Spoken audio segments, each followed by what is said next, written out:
Olá, meu nome é Adonai, sou aluno de mestrado do Instituto de Física de São Carlos. Estou sendo orientado pelo professor Reginaldo Napolitano. Eu estou no quarto semestre, estou no final do projeto já, e o meu projeto de mestrado se chama Desacoplamento Dinâmico Contínuo Generalizado, Implementação. Esse projeto está inserido no contexto de teoria da informação quântica e computação quântica. Então, primeiramente, o que é um computador quântico? Como o próprio nome já diz, é um computador onde a unidade básica de informação dele não é o bit, como um computador clássico, e sim o qubit, que além de assumir valores 0 e 1, os estados clássicos 0 e 1, ele também pode assumir qualquer valor que é uma superposição, uma combinação linear desses dois estados. E eles apresentam uma série de vantagens sobre os bits clássicos, e é isso que possibilita computadores quânticos de realizarem tarefas que computadores clássicos não conseguem. Só que por mais que sejam melhores, o computador quântico seja algo melhor para certos problemas, ele também existem também diversas dificuldades relacionadas a eles, e uma das principais dessas dificuldades é que os qubits eles precisam estar protegidos contra ruídos externos, que ruídos externos vão fazer com que os qubits percam as características quânticas, vão sofrer decoerência. É inevitável que qualquer sistema quântico interaja com o ambiente externo e sofra decoerência. Então, é bastante pertinente buscar soluções para esse tipo de problema, e é nesse contexto que está inserido esse projeto de pesquisa. O meu projeto não é sobre desenvolver esse método, porque esse método de desacoplamento dinâmico contínuo generalizado ele já existia antes, já tinha sido desenvolvido antes de eu iniciar esse projeto. O objetivo seria então estudar uma generalização desse método, que eu vou explicar daqui a pouco como é, para o caso de dimensão D, ou seja, para qubits. Então eu não vou estar mexendo simplesmente com qubits, só base binária 0 e 1, eu vou estar mexendo com base D. E, por fim, que seria o objetivo central do projeto, é simular uma implementação prática desse método em um sistema físico específico, que nesse caso vai ser o átomo de rubídio 87, que vai servir como uma base para um Qtrit computacional. Então, eu vou começar falando qual que é a ideia, bem básica, por cima do método de desacoplamento dinâmico contínuo. Então, nós estamos mexendo com estados que pertencem a esse produto de espaços de Hilbert. Um espaço que eu chamo de espaço de qubits, é o espaço onde estão os estados dos qubits, e o espaço de Hilbert relacionado ao ambiente externo. E o que a gente espera, idealmente, é que a hamiltoniana, que dá a evolução temporal desses estados, ela tenha essa forma, que seria o que? Seria a evolução dos qubits acontecendo independentemente da evolução do ambiente. Mas infelizmente não é assim que acontece na vida real, como eu já comentei anteriormente. É inevitável que em um sistema quântico aberto, é inevitável que os qubits vão interagir com o ambiente externo, vão sofrer decoerência. Então o que acontece na prática é, nós temos a hamiltoniana, aqui eu estou chamando de hamiltoniana do laboratório, que seria, aqui está toda a informação do que o físico experimental vai fazer no laboratório, a operação quântica que ele quer aplicar sobre os qubits. Uma parte que dá a evolução do ambiente e mais um termo de interação entre as duas partes, os qubits e o ambiente. Qual que é a ideia então do método? A ideia do método é colocar um termo a mais dentro dessa hamiltoniana no laboratório, tal que essa interação ela se anule em média temporal. Então, a gente vai escrever a hamiltoniana do laboratório dessa forma, como um termo que está toda a informação que a gente quer processar, que é a porta lógica quântica que a gente quer aplicar, a operação que a gente quer aplicar no qubit, mais um termo de controle. Esse termo de controle que vai ser o responsável por eliminar essa interação aqui. O que a gente faz então, é uma transformação unitária usando o operador de evolução unitária associado a essa hamiltoniana HC. E a gente passa a usar agora esses estados φ ao invés dos estados psis. E agora, se a gente aplica explicitamente a hamiltoniana total a esses estados φ, a gente explicitamente obtém isso. E aqui repara que se a gente considerar esse primeiro termo aqui como sendo a nossa Hamiltoniana dos qubits, e a gente considerar que esse termo aqui se anula, a gente vai ter precisamente o que a gente espera para um caso ideal, que é os qubits evoluindo independentemente do ambiente externo. Então o problema agora passa a ser obter um UC que satisfaça isso, que faz com que a Hamiltoniana de interação se anule em média temporal. Para a gente fazer isso, a gente considera que esse termo de controle ele é um termo oscilante com um período t0. E no caso, para um período, então, a gente espera que esse termo aqui se anule. E para quanto mais períodos quanto mais rápido isso oscilar, melhor vai ser esse resultado. E aqui um detalhe importante é que esse t0, o período do controle, ele precisa ser o múltiplo inteiro do tempo total de operação. Por quê? Porque para a pessoa que está fazendo o experimento, que está fazendo a computação quântica, interessa esses estados psis, não os φs. Só que repara que, inicialmente, em tempo igual a zero, o operador de evolução é a identidade, porque se não evoluiu o tempo, o sistema não evoluiu, então ele é a identidade. Só que se ele é periódico, então para t0, para 2t0, 3t0 e assim por diante, o C vai voltar a ser a identidade, porque ele é periódico. Então, se esse t0 é um múltiplo inteiro do tempo total da operação, no final, quando a pessoa vai fazer a medida do resultado final, o φ vai estar coincidindo com o psi. E aí a pessoa vai ter o resultado que ela quer, vai estar medindo de fato o estado que ela quer, que é o psi. Esse então é o motivo desse t0, do período do controle, precisar ser um múltiplo inteiro do tempo total de operação. E, enfim, depois que a gente faz o cálculo usando essa condição aqui, a gente chega nesse resultado para o C.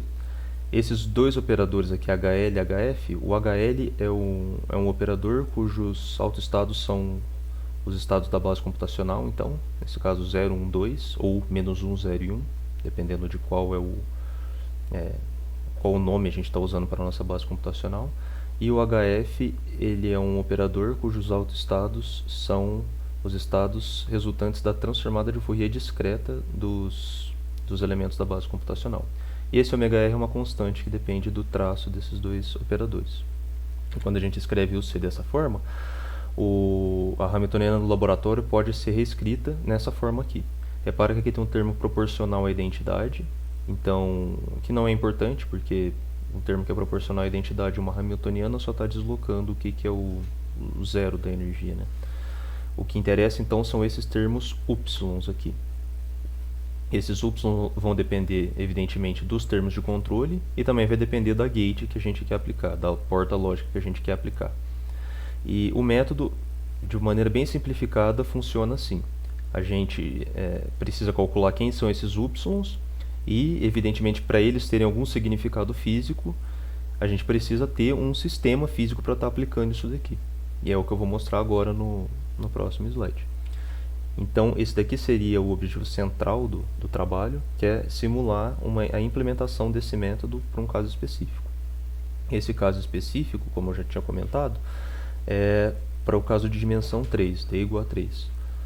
E a gente vai estar usando o átomo de rubídio 87 para isso. O rubídio, no estado fundamental, ele tem, na ausência de um campo magnético, ele tem essa... Bom, na verdade, independente do campo magnético, ele tem essa estrutura hiperfina aqui, no estado fundamental. E na ausência de campo magnético, essa estrutura hiperfina ela é completamente degenerada. Então, esses três estados aqui têm exatamente a mesma energia, na ausência de campo magnético. A ideia, então, é usar a população desses três estados como sendo... desses três níveis como sendo os três estados da nossa base computacional, de um qubit. E para realizar operações aqui, a gente precisa excitar esse elétron que fica aqui para ocupar os outros espaços. Para isso a gente usa lasers. No caso a gente usa três polarizações diferentes, linear e circular à direita e à esquerda. E para cada uma das três polarizações a gente usa três detunes diferentes. Por que eu preciso desse detuning? Eu preciso do detuning porque eu não quero popular efetivamente esse estado excitado, porque se eu popular efetivamente aqui, é inevitável que vai ter decaimento para esse nível F2 por emissão espontânea. E se eu estiver populando mais estados aqui, então eu vou estar perdendo a minha característica do Qt, certo? Para eu ter um Qt, eu preciso ter população apenas nesses 3 estados. Então, quando eu for fazer as transições, no caso transições de 2 fótons aqui, que ele absorve e emite, eu não posso ocupar, eu não posso popular esse estado excitado. Então eu preciso desse detune, eu vou estar diminuindo a energia dos fótons, de forma que quando eu excitar esse elétron ele caia no nível virtual e não popule efetivamente o nível excitado. E com isso eu vou ter só esses 3 estados efetivamente populados.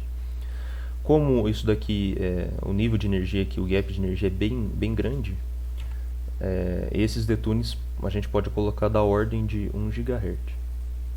E agora eu assumo, a gente supõe, na verdade, que a interação acontece dessa forma aqui, onde esse D é o vetor de dipolo elétrico. No caso aqui é a interação entre o átomo, né, cada átomo de rubídio, e os campos elétricos dos lasers. São 9 campos elétricos no caso. Aqui tem 3, 1 para cada polarização, menos 1 e mais 1 são as polarizações circulares e 0 seria a polarização linear. E para cada um a gente tem 3 detunings diferentes. Então a gente tem 9 lasers aqui. E como os 9 estão atuando ao mesmo tempo, a gente escreve a Hamiltoniana dessa forma. E por fim a gente vai identificar essa Hamiltoniana como aquela Hamiltoniana do laboratório que eu mostrei anteriormente. E identificando isso como Hamiltoniana do laboratório, agora a gente tem algo físico para comparar com aquela matriz Y. O objetivo agora então é, assim que a gente calcular aquela matriz Y, com aquela expressão do slide anterior, dado aqueles operadores de controle e dado uma porta lógica que a gente quer aplicar, a gente calcula esse Y e a gente iguala essa matriz. Essas quantidades ômegas aqui são as frequências de Rabi, da interação aqui do rubídio e dos campos elétricos dos lasers. Então, calculando aquele Y, a gente tem como vai ser as frequências de Rabi e a gente, portanto, tem como tem que ser a configuração que o físico experimental eventualmente precisaria para trabalhar no laboratório e aplicar a porta lógica desejada. E, por fim, agora eu vou mostrar os resultados da simulação, que é, no caso, calcular esse Y e mostrar quanto que as frequências de Rabi deveriam valer para diversas portas lógicas. Aqui no caso eu vou mostrar para 2 portas lógicas. A primeira é a porta de Hadamard, que faz a superposição de todos os estados da base. Aqui são os elementos da diagonal da matriz Y e aqui os elementos da diagonal superior.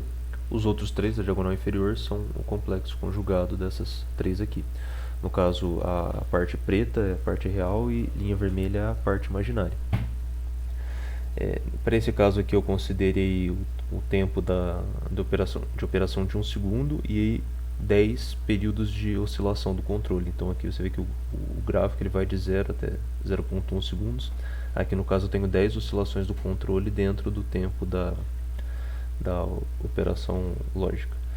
E aqui eu tenho os meus resultados para essa outra porta que eu chamei de P0, que só adiciona fases aos estados. E por fim, para checar se de fato o método protege contra ruído, eu acoplei, fiz o mesmo processo, a mesma evolução, só que agora acoplando o sistema quântico a um banho térmico de bósons, que estaria fazendo o papel de simular um ambiente externo que vai causar a decoerência dos qubits. E aqui você pode ver pelas linhas nos 2 gráficos que sem proteção a fidelidade do meu estado cai e no final não vou ter mais um estado que eu quero, um estado completamente diferente. Então eu perdi completamente o sentido do que eu estava fazendo aqui. Eu destruí o meu estado quântico se eu não tenho proteção ligada. E percebe que para quanto maior for o n, aqui no caso o n é a quantidade de períodos, aqui para esses gráficos eu tinha usado o n igual a 10, você vê aqui que para quanto maior for a quantidade dos períodos, melhor fica os resultados da fidelidade no final. E isso pelo menos evidencia que, pelo menos no contexto dessa simulação, o método funciona. O método parece de fato proteger os qubits simultaneamente à operação lógica que a gente quer. Então a gente aplica a operação junto com a proteção. E o método parece funcionar com base nessas simulações. E enfim, é isso que eu tenho para falar sobre sobre o meu trabalho e obrigado.